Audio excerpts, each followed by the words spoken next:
এতদিন কোর্টের বিরুদ্ধে কাজ করেছেন, কোর্টে কোনো নির্দেশ মানেননি, এখন বাঁচার জন্য কোর্টের কাছে যাচ্ছেন। এটা আমরা সবাই জানি।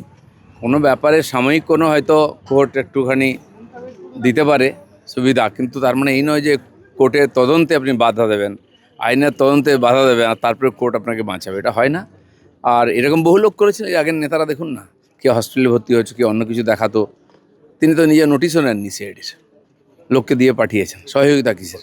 আজকে সিআইডিকে বাড়ির গেট ভেঙে ঢুকতে হচ্ছে বাড়িতে, তো সহযোগিতা নাকি এটা?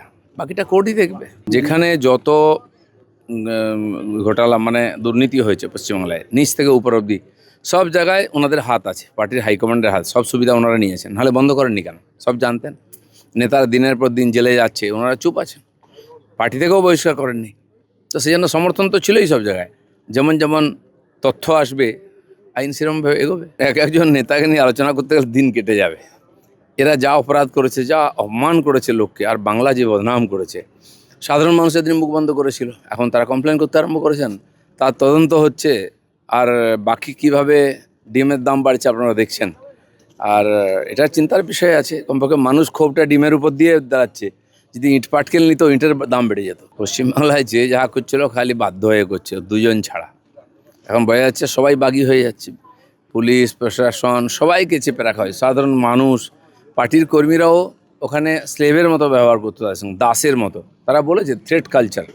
থ্রেট তো সবচেয়ে বেশি কালচার টিএমসিতে ছিল, থ্রেটের সামনে ছিল। এখন ছিল কি ছিল না জানি না, কিন্তু যারা থ্রেটের সঙ্গে থেকে দুর্নীতি করে তারা তো ছাড়া পাবে না। বাকি তাদের অধিকার আছে, জনগণ তাদের জিতিয়েছে, তারা স্বাধীনভাবে রাজনীতি করুন, পার্টি করুন, সেই অধিকার আমাদের সংবিধান দিয়েছে সবাইকে। বহু কেস আছে, রিওপেন হবে। কারণ ওই দিন যে ধরনের ভয়ঙ্কর আক্রমণ হয়েছিল, আমিও মাননীয় নাড্ডাজির গাড়িতেই ছিলাম। ওটা যদি বুলেট প্রুফ গাড়ি না হতো তো বাঁচা মুশকিল ছিল আমাদের। 2,000 লোক ঘিরে, তার থেকে ইট পাটকেল ডান্ডা দিয়ে মারছে, তার মাঝখানে কতগুলো গাড়ি ভাঙলো। তো এরা আমরা দেখতাম সাধারণ মানুষের যেন আইনের উপর থেকে ভরসায় উঠে গেছিলো, পুলিশের উপর থেকে ভরসায় উঠে গেছিলো। কমপক্ষে সেটা ফিরিয়ে আনা হোক। সেই প্রাইজ রিহার্স গ্যাং হয়েছিল একবার, আমরা দেখেছিলাম। নেওয়ার সময় নিয়ে নেন, আবার নাটক করে ফেরত দেন। তখন নিয়েছিলেন কেন? যদি ওনার প্রতি এত আপনাদের ছিল, ঘৃণা ছিল, নেওয়া উচিত হয়নি। তাদের পদ, তাদের টিকিট, তাদের পয়সা সব নিয়ে মান সম্মান কামিয়েছেন। আজকে যারা প্রতিবাদ করছেন, তো সে অধিকার আছে আপনাদের বেরিয়ে আসার করার, কিন্তু এই ধরনের ড্রামা করা কি মানে? ব্যক্তিগতভাবে কাউকে আক্রমণ করা আমাদের রুচিতে বাধে। আমিও অনেককে বলেছি যখন তারা আমাকে অ্যাটাক করেছে। আজকে পার্টির মধ্যে ওদের এই ধরনের চুলটানাটানি হচ্ছে, আমি জানি না কোথায় অবধি যাবে এটা। পার্টির কালচারটাই সামনে আসে। হতাশায় লোকে অনেক কিছু বলছেন, করছেন। আমাদের কর্মীদের মেরে ঝুলিয়ে দেওয়া হতো, তৎকালীন টিএমসির নেতারা ববি হাকিম, কুণাল ঘোষরা বলতেন বিজেপি লোকের হতাশায় সুসাইড করছে। আজ হতাশা কাকে বলে দেখুন। আমি জানি না কেন ঝগড়া হচ্ছে, কার সঙ্গে ঝগড়া। দুজনেই মহামন্ত্রী। আমরা এর আগে পার্থবাবু, কুণালবাবুর ঝগড়াও দেখেছি, কল্যাণবাবুর সঙ্গে অন্যান্যদের এমপিদের সঙ্গে ঝগড়া দেখেছি। এটাই বোধহয় ওই পার্টির কালচার, ঝগড়া করা, গালাগালি করা, মুখে যা আসে যাকে ইচ্ছা বলে দেওয়া। এটার বিসর্জন হওয়া খুব দরকার আছে। এই যে যদুবংশ ধ্বংস হয়েছিল যে পদ্ধতি, সেটাকে মুসল পর্ব বলা হয়।